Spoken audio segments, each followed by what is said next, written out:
with Bet on It. Today we're going to talk a little bit about some NHL and or NBA bets that we like this weekend. But mostly the episode is to talk about our continue with our divisionals team needs that we did last week. Just by myself, I did the AFC East and the NFC East. If you want to, I don't know if you prepped anything for that. If you want to skim through some of that, if you listen to my episode, we can do that. If not, we could just get into the NFC West and AFC West that we're going to be doing today. Um, but before that, let's get into some bets. How have you been doing with bets since, well, really since the Super Bowl? Yeah, I know. Conveniently, last week you kicked me off so I couldn't bash the Bills the entire time. So that was very convenient of you to have technical difficulty. But yeah, I mean it's been up and down for me. It's funny because I started off really hot in the NBA. I was doing just mostly two-legged parlays, picking games with the spread and point totals. And I mean, I was up a good 15% the first 2 weeks. I've been hovering around up like 5% a week, but I've also been doing it at a lower volume. As you know, I've been busy moving and with life stuff, so I haven't been placing as many bets on a daily basis. So I'm still happy because I've still been up overall. I'm also kind of excited that baseball is going to be back. I think that's going to be good for my bankroll. I've bet pretty well historically on baseball. I think that when you look at individual pitching matchups, when you look at over under totals, I don't want to say they're easier to predict in the MLB, but I've had a higher level of success. So I'm excited for that. And I know every group chat I'm in is blowing up with everybody excited for the MLB season. But yeah, I mean, overall, it's been fairly good. Like I said, around 5%, which isn't anything to write home about, but Yeah. up is up at this point.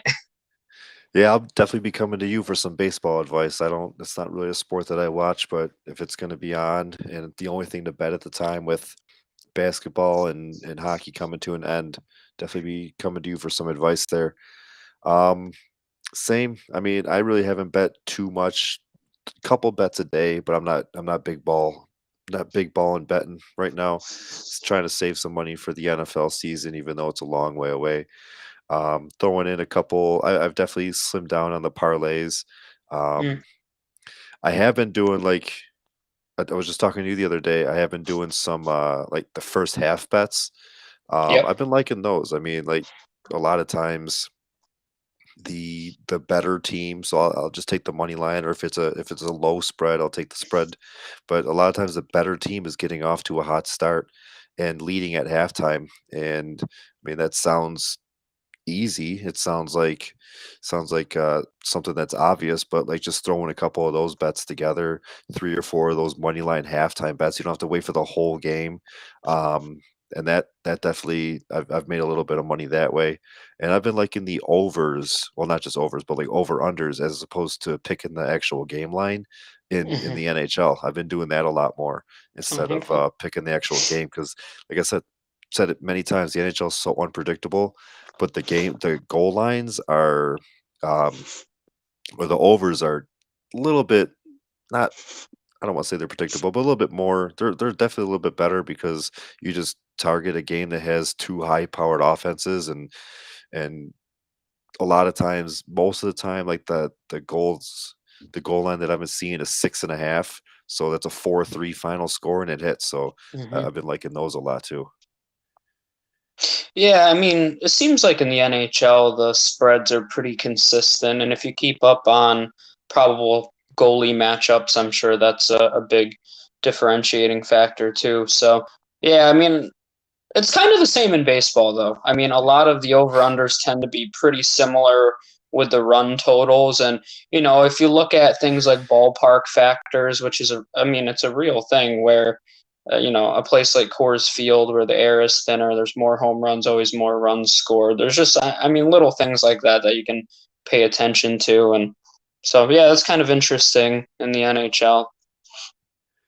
All right, so we'll get into some bets that we like for this weekend. Of course, the NCAA tournament is going to be starting soon. They got Hmm. the conference championships and playoffs. Basically, the conference tournament's going on right now.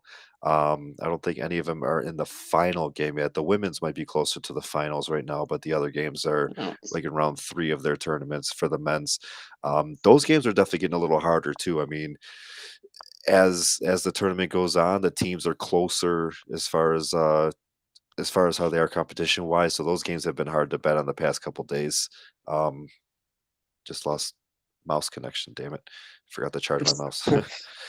But yeah, those are. I haven't really been staying away from the NCAA, but I have been kind of going a little bit lighter there, just because it has been tougher. I mean, and of course, we can't bet New York colleges here, which I would have taken Syracuse the past couple games, and they won the one game, and then they covered the spread in the awesome. other one, but it just sucks that we can't use them. What do you like for the NBA this weekend? Anything popping out to you?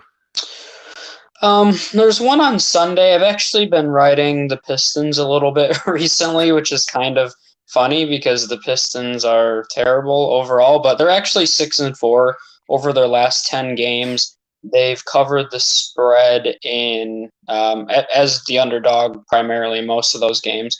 They've covered it in 7 of 10, so they've actually been a pretty good bet as of late.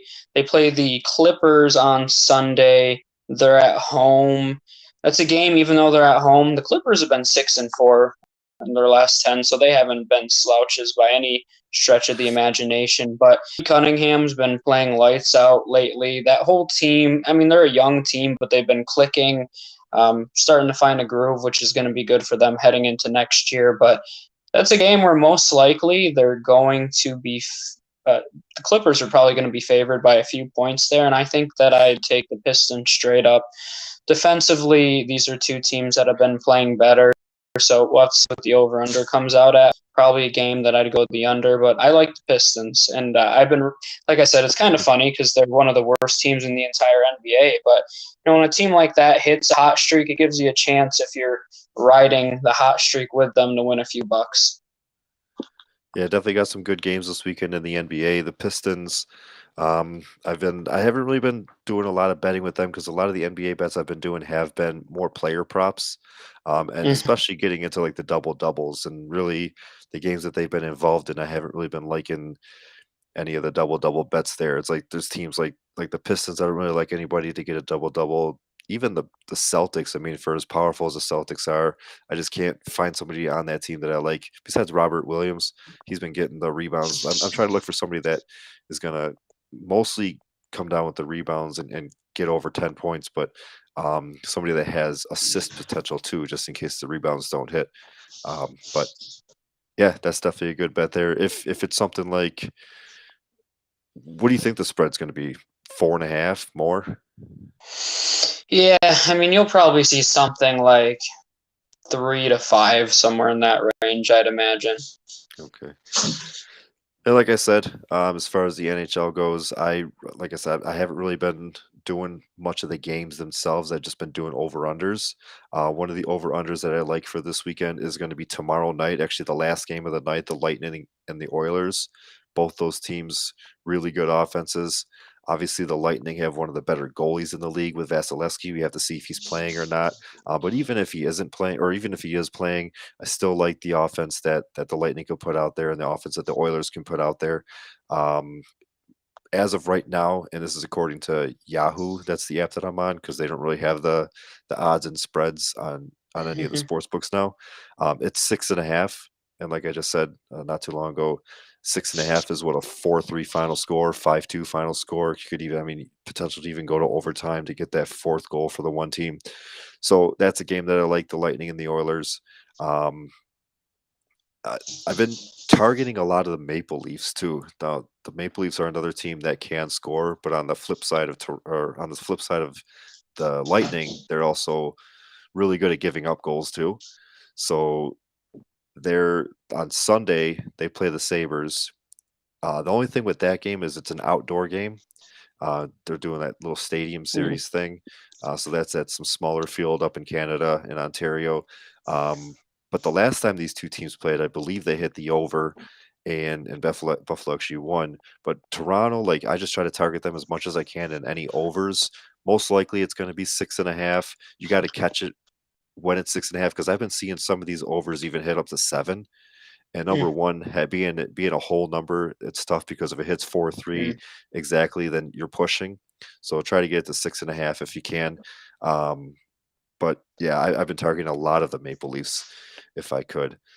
So those two over unders, and then I might throw a couple like heavy, not heavy favorite, but like home favorite parlays together if I can. A couple like 3-4 leg parlays, but like I said, I really haven't been doing too much with betting with the NHL. A little bit of player props in the NBA, targeting the guys that I like targeting in the NBA for their double doubles and rebounds is Luca. He's been pretty consistent. Wendell Carter for Orlando. He's been pretty consistent. Aiton, I gave him another chance. He's been kind of slacking in the rebound department. He hasn't really hit the 10 mark yet. I got him today. But I mean he could get the points. It's just he's got to get 2 or 3 more rebounds just to get that double double. Um Pistons actually just lost today by 9. So everything you said just goes out the window. They suck. And Rudy Gobert, he's another one. I actually have those 4 on a slip today. But those 4 are the guys that I've been targeting. I was talking to you the other day. Actually, I think I brought it up in our group chat. Uh, Nikola Jokic, he's just for him to get a double double, you got to spend like so much money because he's like basically consistent to get. You got to make money on him. You got to go triple double with him, which he's been on a pretty hot streak. I think he's got a triple double in 3 of the last 4. But yeah, that's what I got for the NBA. You got anything else before we move on to our NFL talk? Nothing overly interesting, just a random question. Is there any scenario in which you would bet on a 7 goal line in the NHL? I was just looking it up a little bit. Looks like the average goal total this year in a game is 5.9, so which is pretty significantly under that 7. But have you ever been inclined to bet on a 7 goal line? Um, no. I mean, Yeah. not saying that I wouldn't, but I'd probably just tease it and take the hit on the odds to get it to 6.5. Um, Mm. or if it's 2 teams that I think that could just explode, I might even go 7.5. I haven't done that yet. But I might just drop it down to 6.5 and see because just looking at tonight's games, 3 of them have completed already out of 4. The 4th one is in the first period right now. 2 of them finished with 5-2 scores. So you go 7 on that, you're just pushing.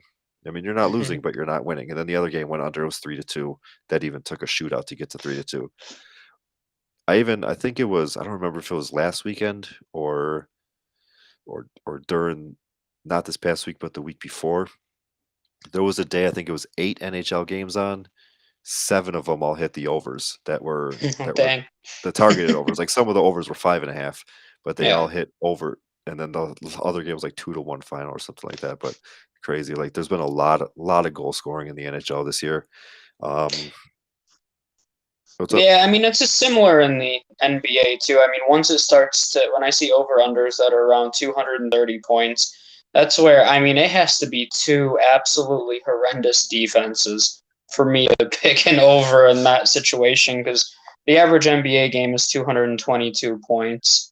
Um, and at the end of the day, when you're betting, if you're betting to win in the long term, you're kind of riding those averages. There's going to be ups and downs, but if you're kind of sitting there just slightly above average in the middle, I mean, you're going to win over the long term. So that's always been my philosophy. Am I going to win or lose some betting the under on a 230? I mean, yeah, of course, but on average in the long term, if you're betting on the over consistently in that case, you're going to lose. So, yeah, I mean, I was just curious if it's pretty similar, I think, in the NHL.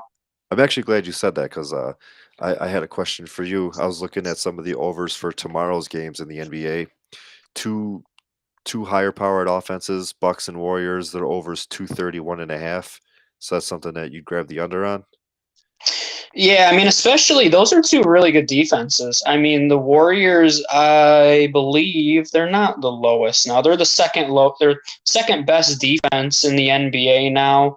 And then the Bucks are one of the better defenses in the Eastern Conference too. So, yeah, I mean, even if you look at their season averages, I mean, if you total it, points per game that they score is 224, and then what they allow is 214. So, I mean, both of those hit the under, I mean, by a pretty decent margin. So, yeah, definitely.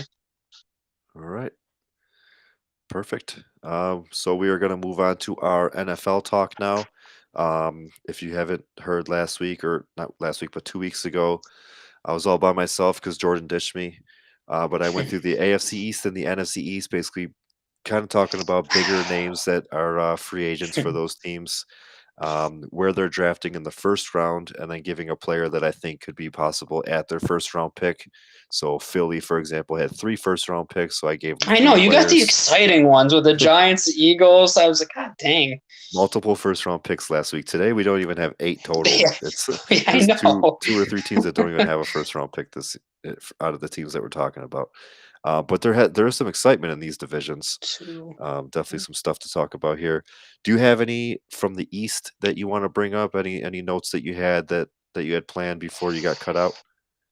No, I mean, I did. I don't have it on me right now, the notes from last week, but I'm going old school since I don't have internet. I just have notes on a piece of paper, and Oh, I've been crazy. Googling. Yeah, just like the old days. But um, yeah, I mean, I think it's going to be interesting, honestly, because those are teams, and the Jets have multiple first round picks as Yep. well. I mean, the Jets, Giants, and Eagles, the Eagles have an opportunity to really take that jump, and a lot of their success is going to hinge on Jalen Hurts because they had a very solid defense. They have a great offensive line. They're going to be able to build more depth with their, what, 3 first round picks? Yeah, 3 first round picks this year. So this is a team that's set up really well in the future. But the biggest question marks, I mean, I love Jalen Hurts, but am I confident standing here right now saying he's going to be able to bring them a Super Bowl? I don't think so. So it's going to be interesting to see how that situation shakes out. The Giants, same thing. They're going to have to decide. And it's weird. I think one of the things that a lot of teams are considering right now is the QB class sucks on the whole. I mean, that's kind of the consensus. There's no one you're like, oh, they're going to be a stud. Now, I mean, people like Malik Willis's upside, but he's nowhere near a sure thing. And it seems like every year you have that one guy you're like, all right, I'm pretty confident he's going to be at least maybe not a Super Bowl champion, but a franchise kind of guy. And there's no one like that this year. So I think teams are in a position they're like, okay, do we just build and pick best available and wait to get a QB in the future? Or are we going to reach on a QB here? So I think that has a lot to do with team strategies this year. If I was a team and their position, there's a ton of great offensive linemen and DBs and some great cornerstone players to choose. I wouldn't reach on a QB this year. Just keep building that core. In successful teams, you see they put their quarterback, their young franchise guys, in a good position to win. When you look at a team like Seattle when Russell Wilson first was coming up, I mean, he didn't have to do much when he was young. I mean, Seattle had a great defense. They had a great offensive line. They had a great running game. He just had to manage the game, and he had a great opportunity to learn and grow. So, that's kind of the model that I've always liked is you need to have a good team in place before you throw your franchise guy in there. Don't pick the franchise guy and say, oh, crap, the rest of our team sucks because you're just setting him up for failure long term. So I think that has a lot to do with this draft and the strategy that teams are going to take into, or yeah, it's going to dictate their strategy quite a bit. So that's just, I guess, my note for some of those teams. All right, perfect. So let's dip right into the NFC West and AFC West. Like I did last week, we kind of just jumped around, basically just going in order of how they pick. So, for example, Seattle's first, and I think the Raiders might be next or whatever. But so Seattle, they now pick at pick number 9 due to a Mhm. trade with the Denver Broncos that send Russell Wilson to the Denver Broncos. They got 4 or 5 picks in return plus 3 players, 3 Yeah. rosterable players too. I mean, that deal was you could look at it from both sides and say that if you're a Seattle fan or if you're a Denver fan, you could say that you won that trade. Um, Mhm. it's really hard to say who won it at this moment. Denver a lot of people in the industry think that Denver was really a quarterback away. So now that they got that quarterback, they're going to be competing in that very, very tough AFC West division. Hmm. Seattle seems like they're kind of blowing up the roster, sending Russ away. Their Legion of Boom has been gone for a couple of years now. Uh, they Oh, just they just got rid of Bobby Wagner, which is pretty sad amongst Seattle fans and across the league. But he's going to be a high profile name that um, a championship defense might be looking at this offseason. But so for the Seahawks, the positions that I have available for them. Now this isn't updated from the trade, so I'll obviously add one and then I'll minus one from the Broncos because they did not list quarterback on there, I don't think. Or they did list quarterback, but obviously they don't need it. So for the Seahawks, the mhm. the positions that I have are offensive tackle, linebacker, cornerback, defensive tackle, edge rusher, and then we'll say quarterback too, because they got rid of Russ. They pick at ninth overall with that Broncos pick. Their original pick was actually traded away for Jamal Adams. So if they didn't make that trade, they wouldn't be picking in the first round now. So what do you got? Actually, forgot last week what I did. I went over a couple big names that they are probably or that are free agents. Like I mentioned, Bobby Wagner was one of them. Dwayne Mhm, Brown, the big left tackle, he's still got some mhm. juice left. Quandre Diggs. You got a couple running backs there, Rashad Penny and Alex Collins. Um, a lot of depth and bench players. I mean, they got a long list of players that are going to be free agents. Probably bring some of the lower guys back. But some bigger names like the ones I mentioned, Gerald Everett was just there for a year, tight end. Be nice to bring him back if they could bring in a quarterback that's just another body, another veteran body that they could use to throw to. But um, who what do you got to say about the Seahawks? And why don't you give us your prediction on where they go with that ninth pick? Yeah, I mean, I've been hearing some rumblings that they're one of those teams that potentially could trade up a little bit to make sure they can secure Malik Willis. I think that would be a poor choice, honestly, on their end. Not to say I don't like Malik Willis, but this is the example of a team where I don't think they're ready for a franchise quarterback. I think they have to continue to build the rest of that roster. And if we're being honest about it, they're not that far away. I mean, a lot of people are picking out every single hole they have, and yeah, I mean they have some needs, but when you look at the weapons they have, I mean, I still don't think people are talking about that enough. With Lockett, Metcalf, and Noah Fant now, and if they bring Rashad Penny back, which I don't know, it seems likely to me, honestly, at this point. But I mean, they have a pretty solid arsenal of weapons for a young QB. So if I'm them, this is going to be a year. If they took Malik Willis, I mean, it's not doing that much good at this point. They still have a big hole on the offensive line. I think they're in a position where, I agree with a lot of the positions of need that you had listed. I mean, I'm going best available if I'm them. Between an offensive tackle, cornerback, edge rusher, it's going to kind of depend on who falls to them. If a lineman like Ekwonu from NC State falls. I've seen him kind of anywhere between. I've seen him at 2 in some mocks, and I've seen him fall to that like 10 range. So they're potentially in the range. Charles Cross from Mississippi State's probably going to be another guy, a little more versatile that I think will be available for. He most likely would be available at number, what are they, 9? Yeah, number 9 for them. So but at the same time, they need a corner. I've been watching a lot just because I love his nickname, Sauce Gardner. I've been watching a lot of his film lately because I heard rumblings about him. I mean, Cincinnati had a great year last year, but I don't think when you're watching a game like that, your eyes are glued to the star cornerback. So, for that, I think Seattle's in an interesting position. If they're looking towards the future to continue to build for a young quarterback, I mean, I'm taking the best offensive tackle available, and for me, it would be Ekwonu if he was available at 9. Cross is more realistic, but that's the direction I would go. Because then, if you have a good offensive line, you have great weapons. I mean, they still have some defensive pieces. It's not a complete mess. So, you build up with. They have 8 total picks in this draft. Load up on some defensive depth later in the draft, and I think they'd be in a position next year to take one of the better QBs in the class. Yeah, I was kinda I basically had all the same thinkings as you. I had Charles Cross down on the list, but, I ultimately decided to go with, Derek Stingley, cornerback from Hmm. LSU. So, I mean, I know you mentioned cornerback. You didn't mention him, but you did mention cornerback. It really Yep. is, like, I think Sauce might be he might be the top cornerback in this year's draft, but, I mean, um, Stingley has that potential too. Yeah, he There's was before the injury. it's gonna I mean, it's one of those things where does Seattle see themselves? Obviously, an offensive tackle might be the way to go, an edge rusher might be the way to go, but it is pretty deep on the offensive line and for edge rushers too.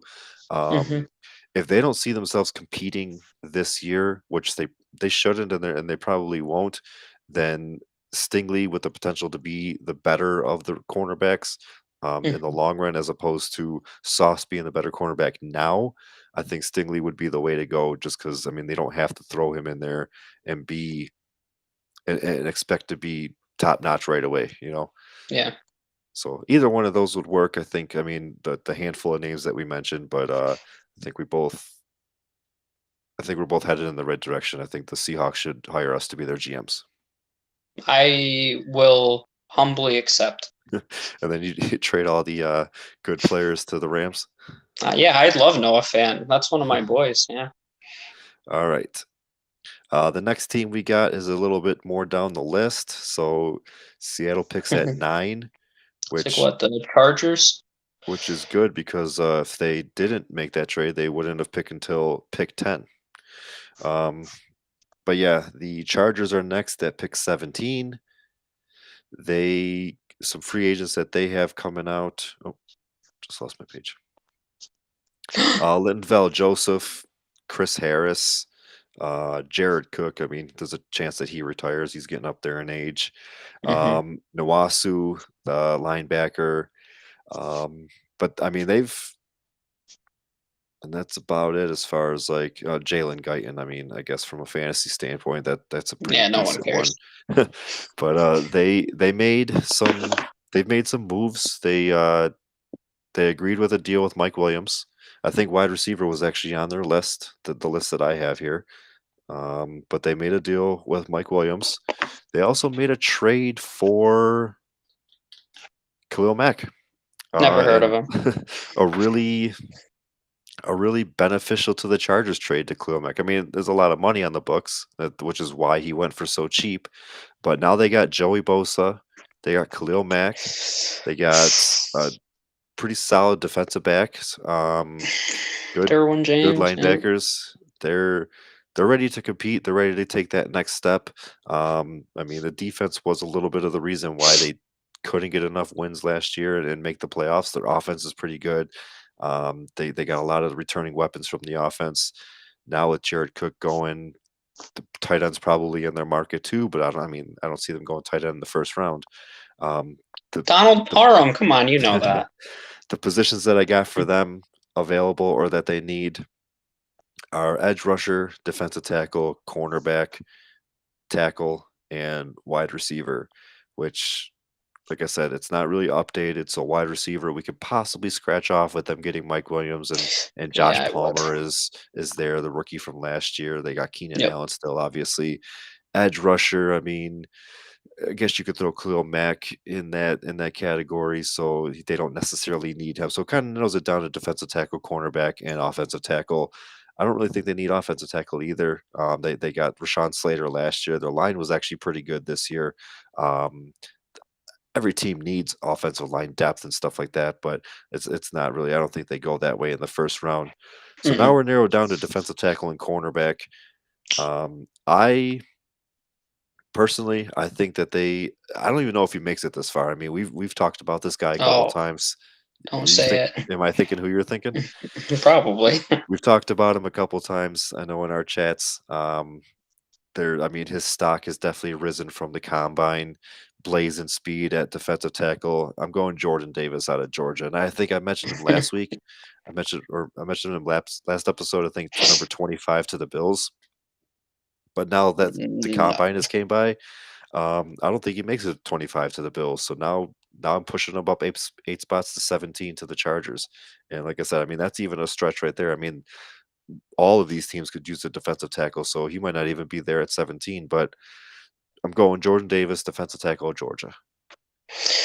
Yeah, I mean, I have two positions of need, cornerback and interior defensive line. If Jordan Davis makes it that far, that's a no-brainer pick for them.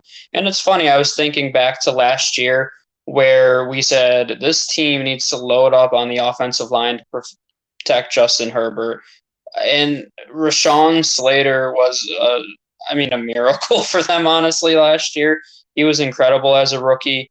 Their offensive line actually finished with the 10th best rating in the league. So they went from kind of an embarrassment to a top 10 unit, which is super impressive. So, yeah, I don't really think that's a area of need for them anymore. I really don't see Jordan Davis making it that far. You know that he's one of my Georgia boys. I was so shocked that people had him falling later in the draft, and I understand some of his durability concerns, but the reality is I don't know if there's a defensive lineman, edge rusher in this draft that has the ability to disrupt a game as much as Jordan Davis. I don't care that if you have to take him out for a series here and there to manage his reps a little bit because and even a lot of Georgia players said they got too comfortable last year because they were cruising through most of the season. So, I'm not going to hold it against him because his talent, if he's in the right situation, this is a guy that I think could be the best player in this draft. He has that kind of upside. So if he made it to 17, yeah, I mean, it's a no-brainer. I think most likely they go in the corner direction. Sante Samuel Jr., which sounds weird to say, but showed some promise last season, so they really need another young guy to pair up with him to shore up that secondary. Justin Herbert was asked to win too many games for them last year through absolute shootouts, so that defense, and we thought that defense would be better, but they dealt with a lot of injuries. They weren't consistent, so that's something that definitely is going to have to improve. That range is interesting. You're probably going to be looking at Stingley and Sauce being gone, so you're kind of in the second tier of corners. I have Andrew Booth from Clemson, Trent McDuffie. Kyler Gordon's kind of been all over the board. I think a realistic target for them would be Andrew Booth from Clemson. So that's who I have them taking. Give them another young guy across from Asante Samuel. I mean, with Khalil Mack, they're going to have a great front seven. So I think the priority has got to be shoring up that secondary. Yeah, I mean, they got some quarterbacks in that division now, so definitely going to have to stop them from passing the ball. The next team I got on here is the Las Vegas Raiders. Mm-hmm. They're picking at 22. They should have updated this while you were talking. How dare you? Now let's just sit here in awkward silence. That's my favorite. One of their biggest moves that they made so far today, they just inked Max Crosby to a big deal, 4 years. They did. 90. Yeah. What is it? 98 million, something like that. Yeah, 95. I know it's 4 years. They don't really have a lot of huge, bigger names that are going to be free agents. I mean, all these teams have a nice list of names, but they're not really like hurting as far as like the key pieces that were on their team. They are a playoff team from last year, lost to the eventual Super Bowl runner-up Cincinnati Bengals in the wild card round. KJ Wright is probably the biggest name on here. Marcus Mariota is the backup quarterback.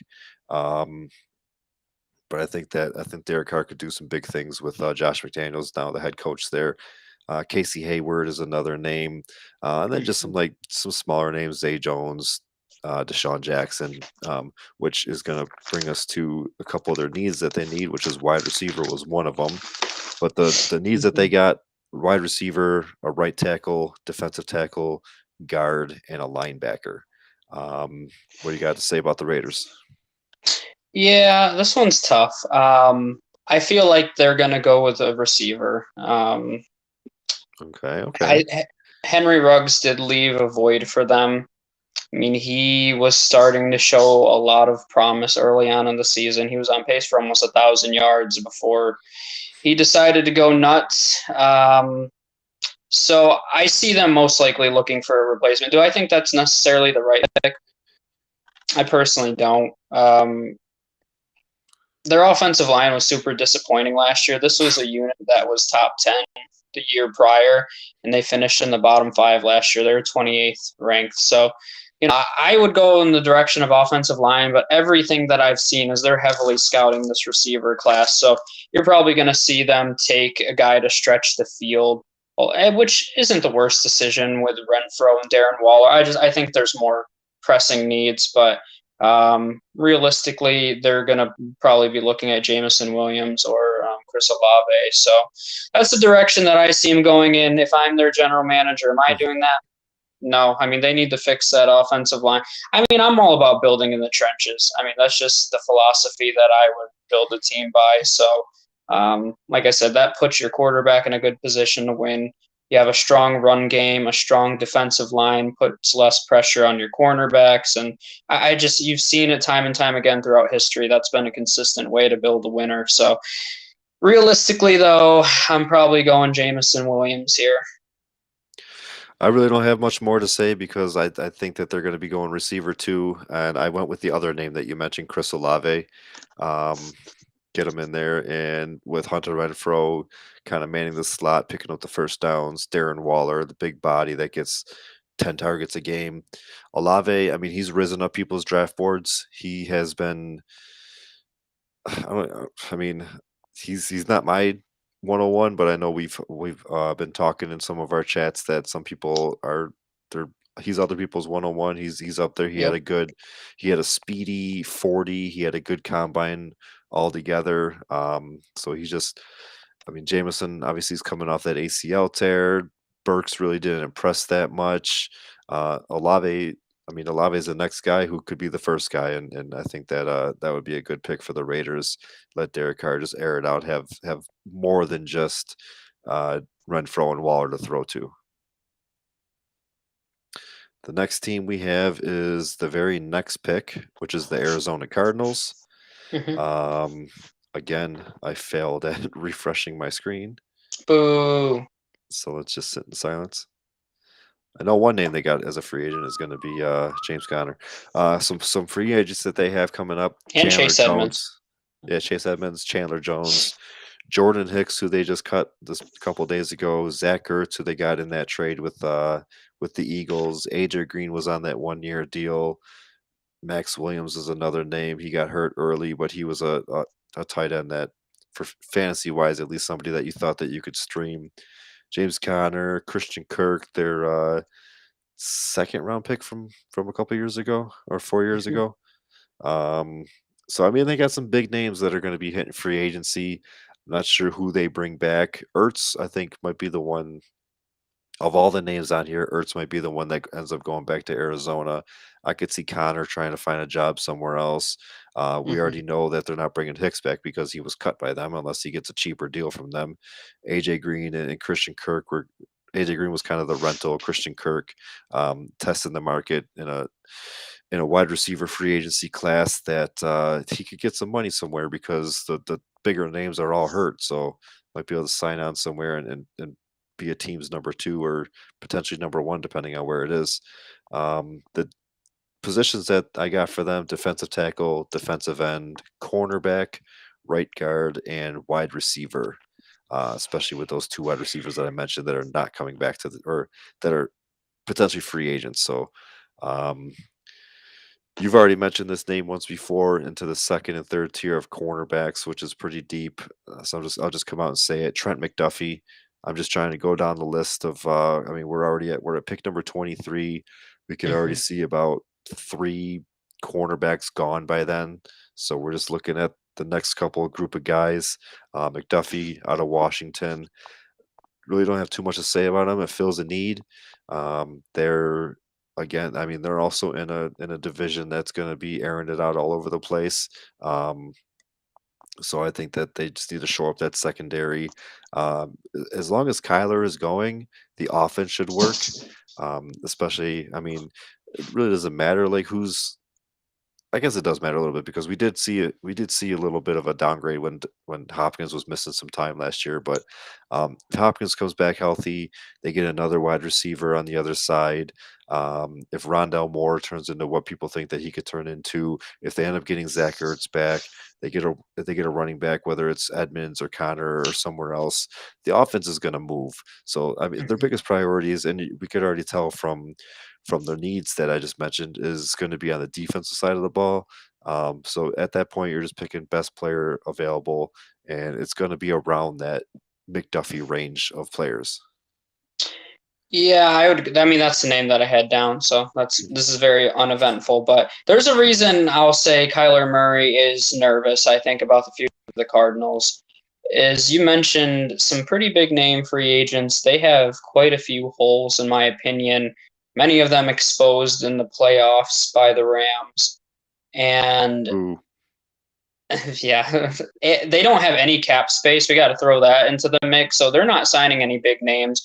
Chandler Jones came out and said, I thought it was interesting. He's a hometown boy. That's all that my area has is Chandler Jones and John Jones. And I read an interview the other day where he said, I want to go somewhere that's going to maximize my talents because that didn't happen last season. I mean, that's a direct shot at the Cardinals and their coaching staff and that organization. And Chandler Jones has been a pretty reserved guy throughout his career. So for him to say that, I know people aren't really talking about that, but I thought that was kind of interesting. So I think there's a reason to be concerned for this organization.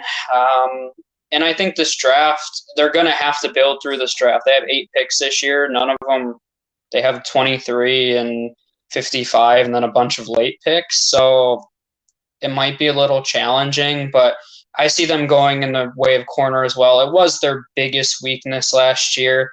Um, they had the 28th ranked group of cornerbacks last year. So McDuffie's realistically going to be in that range. Other guys that I've seen, Kyler Gordon, um, who else? Roger McCreary from Auburn. Those are probably the three most likely names that you'll see there. But yeah, that's their most glaring need. And I see them most likely going in that direction. Rondell Moore is probably going to pick up a lot of the slack if they don't end up bringing back all those receivers. I love Rondell Moore, and I one of the reasons I have him in a ton of dynasty leagues is because I was looking at those contract situations and I liked the position that he was put in, and I think he'll have a good opportunity this year. But yeah, I think corner's the most logical direction for them to go in.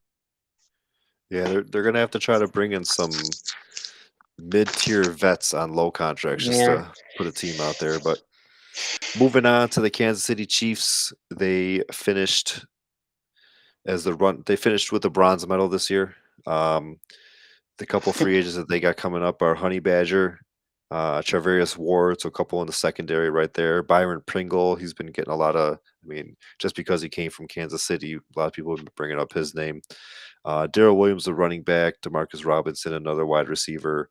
Mike Hughes, cornerback. Melvin Ingram, who they got in a trade from Pittsburgh. Correct, Pittsburgh. Mm. Yeah, Yep. I think so. Jarek McKinnon, and I mean, it's just. I mean, we could just rattle off names for days because a team that's been to the Super Bowl 2 years ago and or 3 years ago and to the actually 2 years ago too, and then was in the conference championship the last 2 years and last year, and like it's just you just start to know more of the players' names, and it's like, oh yeah, I've Yeah. heard of that guy, but but these are all the players that I mentioned are all pretty solid players. Plus, they got some more on added on top of that. Most of the guys that I mentioned outside of the two wide receivers are on the defensive side of the ball, which is a position that or an area that the Chiefs are going to need to look at. The positions that they have on here, four of them are on the defensive side of the ball: defensive tackle, edge rusher, cornerback, safety, and then wide receiver. I think they've been looking for wide receiver for the past couple of years just to complement Tyreek Hill. Obviously, Kelsey's getting a little older. Yeah, not a wide receiver, tight end, but in terms of pass catchers, you know what I'm talking about. They need somebody on the other side. They thought that Hardman could be the guy, which he still can. They did re-up Josh Gordon, which is actually interesting. I brought this up in one Mhm. of our chats that it's it's cool to see Josh Gordon go back there because when you sign like halfway through the season or not brought in at training camp or whatever, it's like from a fantasy standpoint and a realistic standpoint, it's like, okay, you don't really expect him to do much. But now he's been with the team for almost a year. He's going to be going through this camp. He's got some familiarity with the offense with Patrick Mahomes. Now he might be a guy to actually look at. Could be out on the Hmm. field a little bit more in 2022. Um, but I mean, I still think they look into the wide receiver position. But the guy that I Ugh, have them taken is I'm not saying wide receiver. Is that who you got? no, okay, Oh, no, I okay. hope. Yeah. No, the guy that I have them taken is going to be on the edge Cameron Thomas out of San Diego State. Again, I mean, it's kind of like what we talked about with the Cardinals, where it's a edge heavy draft, it's a cornerback heavy draft, but they're picking at the end of the first round. So I mean, you're not getting Yeah, these top guys. You're looking into the next tier, the third tier, best player available. So I think that they fill one of those needs. Go edge rusher. I mean, corner. We're probably looking at fifth, sixth corner by this point. yeah. Um, Safety, I know I mentioned a couple safeties on the East episode, so I don't know. I didn't really look into safeties. I kind of just went right to the edge because that's of all the positions, that's probably one of the most important for them to look at. So Cameron Thomas, edge rusher.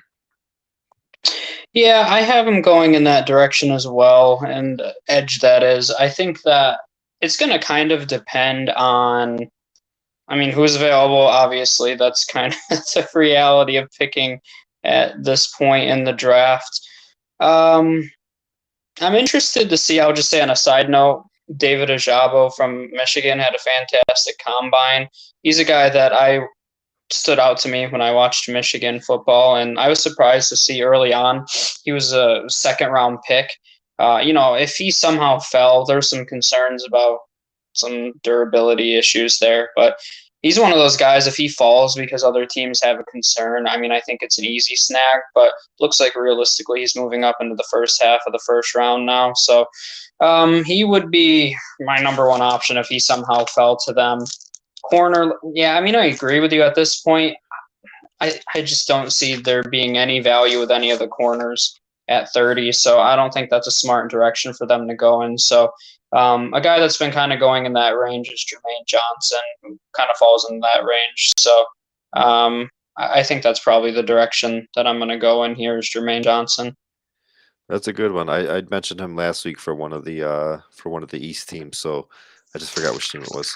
Um, I just hope they keep Daniel Sorensen around. That's the biggest one that I want them to keep around He's because he very is fun to watch awful. when you're playing them. Yeah. So that's it really for the first round. The last three teams in the round, the last three teams that we haven't mentioned are the 49ers, the Rams, and the Broncos. They don't have a first round pick, but we will go over their needs. I don't know if you have any players for them. I personally don't. No. I only really went with the first round. Yeah. So the 49ers, some needs that they're looking at: cornerback, defensive end, defensive tackle. I don't know why they just don't lump those together and just say defensive line, right tackle, and a safety. Their pick um, went to Miami. That was part of the Trey Lance deal, so that's why they're not picking in the first round. Some big names that Yep. they have. Some big names that they have coming off the books are Jason Verrett, Raheem Mostert, the running back who we didn't get to see last year, Jeff Wilson, the other running back who we did get to see last year, Mohamed Sanu, another, I mean, just a wide receiver there. Um, Trent Sherfield, we heard his name a couple times with all the wide receiver injuries that they've had. Aziz Al Jahir, the linebacker, he was good in IDP leagues. I know people have been kind of hyped over him. But he doesn't cost that much, so he might be able to come back pretty cheap. Richie James, Jawan Jennings, a couple other wide receivers. So uh, not too not too many big holes. The biggest things I think that they're going to want to do is try to protect Lance, get those running backs moving, try to take as much pressure off of Trey Lance as they can with Trey Sermon and Elijah Mitchell. We saw Debo take a lot of snaps in the backfield and as a running back, Mhm. maybe hopefully some apps give him some running back eligibility. That would be pretty nice. We're looking for Brandon Ayuk to take a big leap, give Lance another outlet. Obviously, you got one of the top four tight ends in the league, and George Kittle. So the offense, I think, is going to be pretty solid.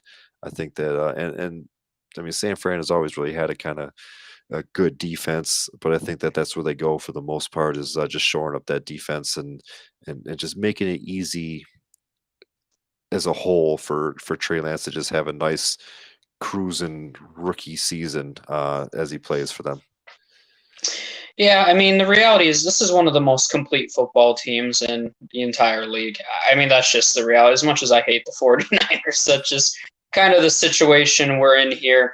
If Trey Lance can be anything like Kyler Murray, which I think he has a potential to be, I, I mean, they can win the Super Bowl. I mean, this is the kind of situation that's why Kyler Murray's so frustrated. He's looking at the Rams. He's looking at the situation Trey Lance is about to be placed in. He's like, okay, like, why can't that be me? I mean, that's the reality. So, because if the 49ers had Kyler Murray, I have no doubt that they would win at least one Super Bowl with that setup, especially with Kyle Shanahan. I can't imagine what he would do with Kyler Murray, but there's really only one answer here, and it's cornerback. I watched the 49ers 3 times this year, full games of theirs, and actually probably more than that on some primetime games. But anyway, I mean, it was pretty obvious their biggest hole was cornerback. I mean, that was the key to beating the 49ers last year. You weren't going to control the clock against them. If you play that game, 49ers are going to beat you all day, every day. That's why people were so frustrated with the Cowboys in the first round against them because the Cowboys had a huge advantage. Just give CeeDee Lamb and Amari Cooper the ball, and they have no answer. And the Cowboys just did not scheme that very well, which is one of the reasons I think Mike McCarthy has a job because Kellen Moore showed he was not ready for prime time yet in that game. But yeah, cornerback is the answer here. They were 23rd in coverage last year. It was by far their biggest hole. They had the number 3 offensive line, Debo, Kittle, a top 5 defense by the end of the year. They had some injuries, but they put together overall, I think they finished 7th, I believe. So borderline top 5 defense. I mean, the reality is they need a quarterback, which they're hoping Trey Lance is the answer, and a cornerback, and they're good to go. You don't have their cap numbers in front of you, do you? No, I know they don't have a great situation, but if they're able to unload Jimmy G, that's going to be a little bit of play money for them. That's basically their offseason is if they're able to unload Jimmy G. I was gonna say J.C. Jackson, baby. Oh, God, no, don't do that to me. No. What the frick? Oh, that's my dog. Okay. No, that was me, actually. You hungry? All right. The next team we got is the Denver Broncos. They obviously they just made that big trade for Russell Wilson, which they would have picked 9th overall, but now they don't. Some big names that they have coming off the books: Kyle Fuller, Melvin Gordon, Teddy Two Gloves.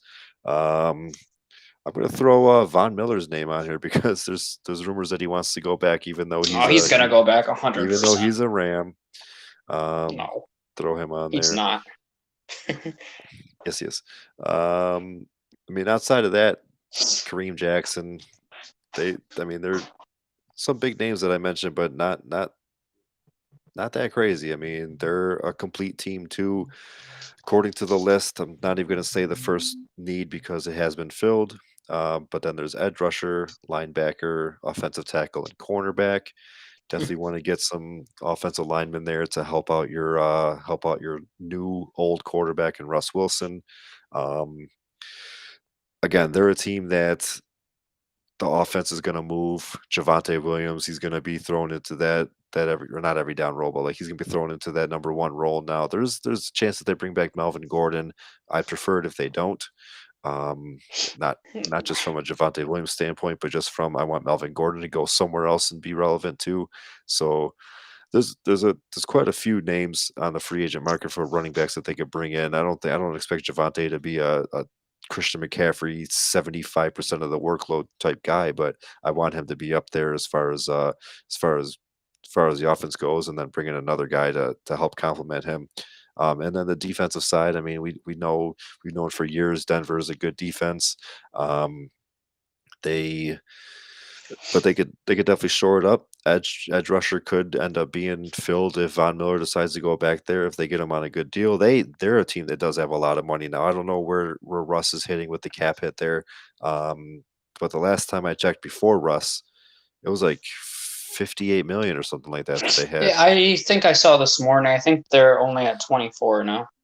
Okay, so I mean, it's I still a lot believe. of Yeah, money, but it's definitely took a hit there. So it's a lot of money for compared to a lot of teams. So yeah, a lot of money for the kind of team that they are too. I mean, they definitely could yeah, spend that 24 and just get better at positions that they're already good at. So, anything for them? yeah. I mean, they could use another corner. I mean, Pat Surtain showed that he's going to be an All-Pro corner for many years to come. Um, I don't. You didn't say offensive line, did you? I mentioned not the like the whole line, but I said No. tackle. Yeah, okay. I was gonna say I don't see it on many lists, but they were the 19th ranked offensive line. So, I mean, a lot of people talk about this team like it's a absolutely complete team. Don't get me wrong, they can win a championship with how they're constructed with Russell Wilson, but they do have a few holes. They need offensive line depth. They need to add a corner. They could use another inside linebacker. If I mean, I'd be shocked if Vaughn doesn't go back to Denver. He, in every press conference, talked about how his heart was in Denver and he was about to play in the Super Bowl. So he should just go back to Denver at this point. You're over him. And finish. I mean, I love Vaughn. I mean, obviously, I'll always have a spot for him in my heart for being a part of the championship team. But I mean, his heart's in Denver, and there's nothing wrong with that. He could realistically go back to where he's comfortable and where he loves and have a chance to compete for a championship. So why wouldn't he do that? But yeah, cornerback, line, edge question mark, and then probably another inside linebacker. And I think they'd be in pretty good shape. Yeah, I mean, the line is definitely improved. I think we were talking about Yeah, this it's better. last year that Denver was like, I mean, in the 30s, I think, for offensive line, and so they've improved Yeah. by quite a bit. And then moving on to the Rams, the next time they pick in the first round, I think their next first round pick is in high school right now. Um, I'll be this 30 in my 30s by the time that happens. Well, I'll be in my 40s then. So some free agents that they got coming off the books. We already mentioned Von Miller, Sony Michelle, Austin Corbett, Odell Beckham Jr. coming off the ACL, Brian Allen. He's not on here, but we're kind of anticipating him retiring. Whitworth, Andrew Whitworth, unless he said he's coming back. Did he say anything about coming back? He's been kind of cryptic about it, so I don't know. I would be shocked if he came back, but I don't know why he wouldn't have announced it by now. So So between Whitworth, Allen, and Corbett, that's like half the or three quarters or three fifths of the offensive line. Wow, I don't know how to do math. Um, and then other than that, I mean, they're all Super Bowl champion players there. Some positions that they mentioned are linebacker. They do say left tackle. So I guess this website that I'm getting my positions from is already retiring Whitworth for you. Edge rusher, right guard, and a cornerback. Their pick, of course, went to Detroit for Matt Stafford. So Detroit, for the first time in franchise history, picks 32nd overall. yay. And what do you want to say about your boys? They do have 8 picks in this draft. I was surprised to find that out. They own the 7th round, so they have some developing to do. Do you by chance? I have it in front of me, but do you know what their first pick is? I just want you to guess. Fourth round, I saw it. Okay, yeah, it's 103. So it's like one of the last picks in the 3rd round. Oh, it's the third round? No, it's the fourth Oh, round. it's a supplemental 3rd round pick. Oh, okay. So yeah, it's one of those. But yeah, um, they're not going to repeat. I can tell you that right now. But they definitely need to target the line. They did a good job. They've built that offensive line, except Andrew Whitworth, really through the draft. So they've done it before, and they've shown the ability to develop linemen. But they're going to have to spend multiple of those picks on a few linemen either way. Even if they're not going to be guys that are starting some of them, but they need to start developing a plan for down the road. Cornerback, I do think, is another need. Behind Jalen Ramsey, it was a revolving door of guy. I mentioned it several times that was one of their biggest weaknesses is just pass away from Jalen Ramsey and you're going to find an open guy. That was Even a really Jalen good was a way. revolving door in the Super Bowl. Ooh, did I just say that? I mean, yeah, he was not great, but yeah, I mean, so quarterback's another need for I mean, offensively, nothing really except on the line. With Vaughn gone, they're going to need another edge rusher. I bet you 99% of people can't name two Rams linebackers. I have to think about it for a second because they were really playing some no-name guys in their linebacking core. So a linebacker, a corner, some linemen. I mean, I'm probably being a little dramatic that they have no chance of repeat. I just think that the NFL is so deep. There's so many good teams. I think it's going to be immensely challenging. They have the number one toughest schedule next year too, which doesn't help. But it's going to be tough. They don't have. I mean, they have the picks, but they're late picks, so we're really going to be testing out their developmental abilities here. But I should have mentioned it earlier. I wrote down the total number of picks for each team because I just thought it was interesting. The Chiefs and Chargers, who we both talked about tonight, both have 10 picks. They were the leaders. Seattle, Arizona, San Francisco, the Rams all had 8. Then Denver was in the back with 7 total picks this year. So, yeah, I mean, that's pretty much it. That's all that I have to say about the Rams. I'm a little worried about that offensive line. I mean, Matthew Stafford's no stranger to terrible offensive lines, but I don't think that's why he came to LA was to experience that again. But we'll see. And there's a lot of question marks, and I guess at least Aaron Donald's coming back. I don't know. I guess that's the positive of it all is I mean, I would have been shocked if he retired, but he seemed pretty serious about it for about 5 minutes. It's definitely. I mean, once everything's all said and done and these teams are put together and it's opening day next year or this year, these are going to be two of the best divisions in football. Oh The yeah. AFC West is kind of shoring up to be probably the best. I mean, those games are just going to be back and forth, and I can't imagine how many when the schedule comes out. I'm going to be looking. First thing we're going to look at is well, first how many primetime games Buffalo has, and then the next thing we're going to look at is how many primetime games involve the AFC West, because I could see the Yeah. Chiefs versus the Chargers in one, the Chiefs versus the Broncos in one, Broncos versus Hmm. Chargers, and then you throw in the Raiders, who they're making minimal moves here. I mean, they just re-signed one of their own, and they kind of seem confident in going in there with Derek Carr, but they were a playoff team. I mean, so Yep. it's just over. 7 of the 8 of these teams could make the playoffs. Who's the one that can't? I don't see Seattle making the Oh, playoffs. Seattle. Okay, yeah, it's just drew a blank there. If that happens, I mean, I don't. Drew Lock just turned into an MVP. All 8 of them are making the playoffs. Bold prediction. Yeah, Um, okay. yeah, I mean, 7 of 8 can make the playoffs. Realistically, 4 out of the 8 can win the Super Bowl. I'm putting the Chiefs up Yeah. there. I guess I'll throw Denver in there too. So 5 out of the 8. Chargers, I think, is Chargers one of my favorite picks. The Chiefs up there, the 49ers, and then the Rams. I'm gonna still. I mean, until you Yeah. lose, you're the winner. So they're Yeah. still up there. But yeah, these games are going to be fun to watch. We got 2 more sets of divisions to go with, the Norths and the Souths. We'll talk about which one we're going to do next time. Get our notes together.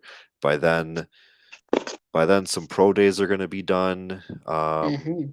More trades could happen. Free agency is going to be started too. So by the time we're on here again, some of the stuff that we already talked about is going to be irrelevant, and then we're going to have some new stuff to talk about with these teams. So I mean, just for example, as of right now, we're probably picking a quarterback to the Colts, but by this time in 2 weeks, they could have a quarterback already. So it's like, we can't really do any of our research until it's closer to the day that we're going to be recording. But yeah, we'll do the North or the South on the next episode. Then we got one more after that, and then it's draft day or draft time. So we're I getting know. close to the draft season. Um, Good luck with your bets. Let's get some money between the NFL and the NBA. We're gonna have a little bit more with the NCAA tournament. When does that start? Mhm. Probably should look that up. It's like March Madness, so I'd imagine in March. No, Selection Sunday's not this Sunday. Is it next? It might be next Sunday. So the tournament probably starts on next Monday, whatever date that is. Okay, so we'll be able to get a few games in then with our next show. I just don't want it to be over before before we start again. So we'll be able to talk about a couple of games from March Madness, get into whatever's going on that weekend. Might be into the Sweet 16 or the Elite Eight at that time, but that's just the way that our schedule works out. Where we're every other week, so we will talk about some games there.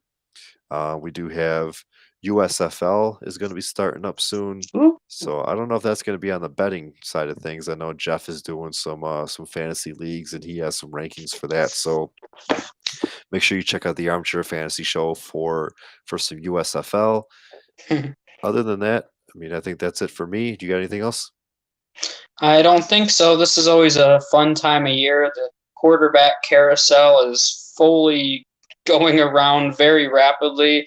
It's funny, I was thinking about if we did this episode 2 weeks ago, we would have been talking about how much the Broncos need to address the quarterback position. Exactly. So, That's how it I changes mean, so much. it's this is the time. I mean, I think it's fun because there's a lot of movement. Everybody still has hope this time of year, which is so cute. So this is the time of year that's always fun to monitor, and I always like the draft, and then you'll get into dynasty season and doing some rookie drafts there. And I mean, as soon as I mean, fantasy season kind of starts once that draft is over. So I think that's one of the reasons. I know there's a lot of people that play it year round, but if you're being realistic, you got to wait for the draft and free agency to shake up.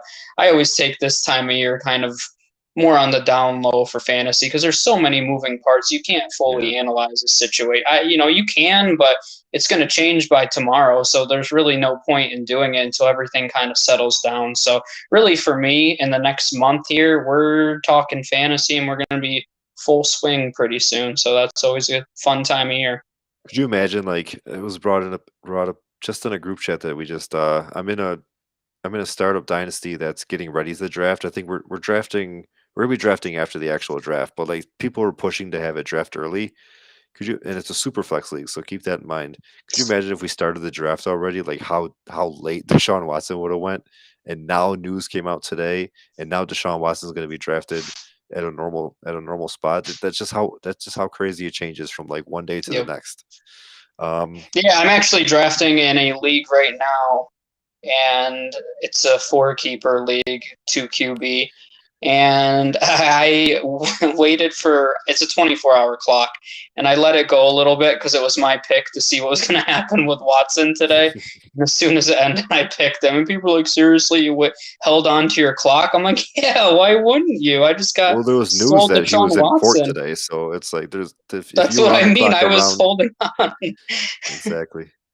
All right, but that does it for today. We'll be back in 2 weeks. Maybe you'll be able to sit down next time. I hope so. All right. See you guys. Peace out.